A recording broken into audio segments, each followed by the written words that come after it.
The unpredictability of the British weather will never let you down. Look, last week we enjoyed temperatures of nearly 20 degrees and it has been raining all night, and today we've got 8 degrees outside. So I think I'll cook something lovely and warming again.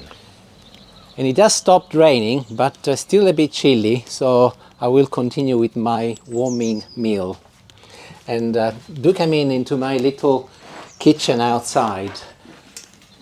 This kitchen, I built it when I launched the channel, and the idea being that cooking indoors is lovely, but when the spring arrives, I absolutely love in here because I keep the door open and I can hear nature chirping of birds. It's absolutely beautiful. But it does get a little bit hot in the summer, so I have to alternate. And also it's nice to have 2 different bases. Now, let's talk about today's recipe. At the weekend, I cooked a chicken broth, and this is cold out of the fridge. I'll turn it on in the meantime, so it starts warming up. And during the video, I say that I would use the leftover to make some pasta and cook some spaghetti. Now, I have changed my mind because having spoken to Giusy, my sister-in-law, who gave me the recipe, and the video is up here if you want to have a look at it. She gave me blow account of what to do, and I followed her instructions. When I spoke to her, she said, actually, you should really use tortellini instead of broken spaghetti, because tortellini is the best pasta to have with this chicken stock. So, being a good boy, I'm listening to Giusy, and I have gone today and bought some tortellini here. Although I didn't find tortellini, I found tortelloni. And I will be giving Julie the choice in a moment of what to cook. Tortellini, or well, tortelloni, I've got 2 types. I've got sausage and ham, and the chicken and chorizo. So Julie, what would you like me to cook? Sausage and ham or chicken and chorizo? Well, I think maybe the chicken one, bearing in mind we've got a chicken stock, so yeah. So. I mean, they both sound nice to be fair, but yeah. Now let me show you the stock, because it's going to take about 3 to 4 minutes for it to warm up properly. And if you look, it's got a gelatin on top at the moment, as it's stone cold out of the fridge. But let me tell you a little bit about what is inside here. So we got some little polpettine, which is the word in Italian for little meatballs, and I made them with pork mince. We got potatoes, we got carrots, onion, and there is so much goodness in there. And I know it doesn't look most probably as attractive at the moment, but once it warms up, it will be absolutely beautiful. And I will be waiting now until it reaches the boil, and then I'll put in some tortellini. However, while we wait, I thought I'll tell you a little bit about tortellini, because I call them either tortellini or tortelloni. And firstly, the difference. Tortellini are very, very small ones. Tortelloni are the bigger ones. And the idea is that tortelloni are supposed to be vegetarian friendly, or they used to be. But nowadays, like these ones here, for example, they are the chorizo and chicken. They're not vegetarian friendly because things have changed. But do you know, by the way, Julie, where tortellini comes from? The word tortellini? Let me think about this. Brain in gear. No, sorry, brain is not in gear. I can't think. Okay, the word torta means cake. And the idea is that tortellini, because they look like a very small cake, they use the word ini, the ine at the end is a diminutive of torta. So because they're round and they look like a pie, that is the word tortellini. Whereas tortelloni, they're a little bit bigger. But the history apparently is between, in terms of who created them, who invented them. They are northern Italy, and they either come from Bologna or from, I think it's Modena.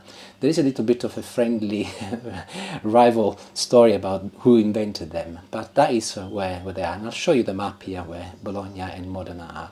But there is a little legend, in Italians they love a legend, about the creation of the tortellini. Do you know what that is, Julie? No. You don't know what it means? No. So, let me tell you that. It's a little bit romantic, well, romantic. So, you know Venus, the goddess, the beautiful, gorgeous-looking goddess, she apparently happened to be on holiday in northern Italy. As one does. As one does. And she stayed in Castelfranco, Emilia, which is at northwest of Bologna, here I'll show you on the map in case you want to look at. And she stayed in this inn, and the innkeeper was absolutely enchanted by her beauty. And then she went to bed, and the naughty man, do you know what he did? Night time, he went and spied while she was getting ready for bed through the keyhole. And he saw a belly button, and he was absolutely amazed by a beautiful belly button, and he decided that he would make a pasta which was in the shape of Venus belly button. Wow. And that's how tortellini were made and Bless created. him. Bless him, yes. What a pervert. Absolutely. And I hate to point it out, but my belly button looks nothing like the shape of these, but never mind. No, actually, if you look at them, I can see the resemblance. Look, you can see that could be a belly button looking inwards, and maybe that is a belly button looking outwards. Okay, dear. Yeah. I think you haven't been studying my belly button very closely, so... However, the name of my channel is Tortellino Time, and with all due respect to Julie's belly button, it's not named after Julie's belly button. Tortellini, the history of tortellini really is actually a little bit less glamorous than the one of Venus, and they were created because Italians used to have leftover meat or scrap of cheese. And they found that by chopping them up and putting them in pasta and closing them up, they would be preserved better. And actually then the history is how that evolved, and that's how tortellini really came about. And actually that is why my channel is partly called Tortellino, because the philosophy of Tortellino Time is that there is zero waste, and it kind of lean on that principle. The word time, by the way, is my son's suggestion, Alessandro, my eldest, because tortellino, as far as the name goes, was taken. I could not use it. So when I was talking to him, he said to me, why don't you add the word time and you make it unique? And actually that felt perfect, and that's how Tortellino Time was born. Yeah, out of interest, I can see some steam coming off, so it's getting nice and warm now. Yeah, we're nearly there. Now I'll do it. I'll get back to you once it's boiling. My beautiful stock is boiling, and as you can see, all of the gelatin has disappeared. And now that it's boiling, I can add my tortelloni. So in they go. And make sure that you break them up, by the way, because they tend to come all attached. And they will take about 3 minutes from boiling. And literally within 3 minutes they're cooked. So I'll turn this off, and I'm gonna serve them up. And what I'll do though, I'm gonna use this ladle with a few holes, so that I'll only pick the tortelloni and the meatballs and any vegetables I might want first, so that I don't end up with too much juice, or stock I should call it. Those meatballs were delicious, by the way. We had this the other night, didn't we? It was lovely. We did, yes. And they will still be delicious today. And then once I've added my tortelloni, I will just top it up with stock, just enough to make it doable. I don't want too much in there. That's perfect. And before I eat it though, I'm going to add some Parmesan cheese. This is a must if you are cooking this meal.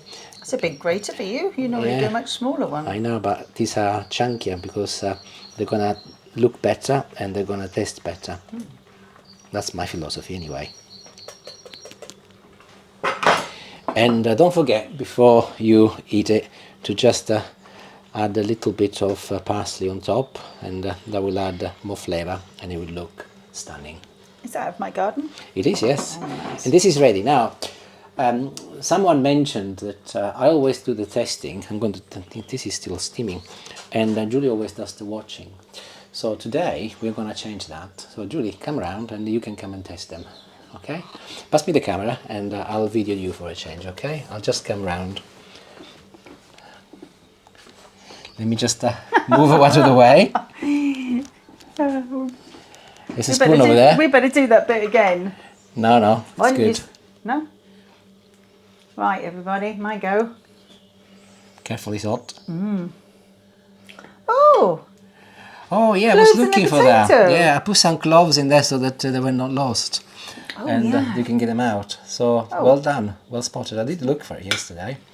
That is a little tip that I gave during the video yesterday, so that you can dish them out without any problems. Oh, nice. Right, I'm going to just go with some tortelloni and a little carrot and some of the liquid, if I can get it.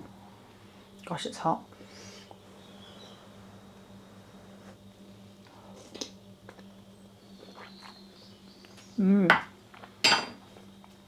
Hot. No, lovely. What does it remind you of?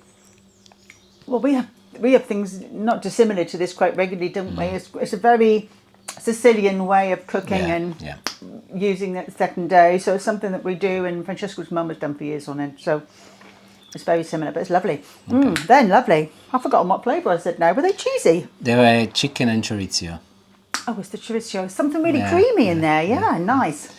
Okay. Oh, lovely. So that's the end of the video.